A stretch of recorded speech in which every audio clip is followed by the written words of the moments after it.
আজকাল মুসলমান সন্তানদের নাম রাখে পল্টু বল্টু, মিন্টু পিন্টু, রিকি ভিকি ইত্যাদি।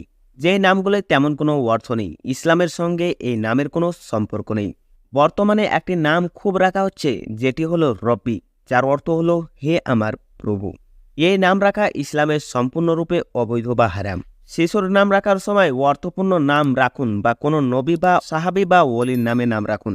মেয়ে শিশু হলে নাম রাখার সময় নবীগণের স্ত্রীর কন্যার অথবা মায়ের নামে নাম রাখুন, বা সুন্দর অর্থপূর্ণ একটা নাম রাখুন। পুত্র সন্তান হলে দুটি নাম রাখতে পারেন, যে দুটি নাম আল্লাহর খুব বেশি পছন্দনীয় করেন। এ দুটি নাম হলো, 1 নম্বর আব্দুল্লাহ, 2 নম্বর আব্দুর রহমান। রসুল্লাহ সাল্লু আলী ওয়াসাল্লাম বলেছেন, নিঃসন্দেহে আল্লাহ তালার নিকট তোমাদের নামসমূহের মধ্যে সবচেয়ে প্রিয় নাম হল আব্দুল্লাহ এবং আব্দুর রহমান।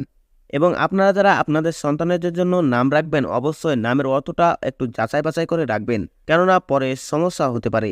আশা করি বুঝতে পারছেন। কিন্তু আফসোস, আজকাল মুসলমান বেধর্মীয় নাম অনুসরণ করে সন্তানদের নাম রাখছে।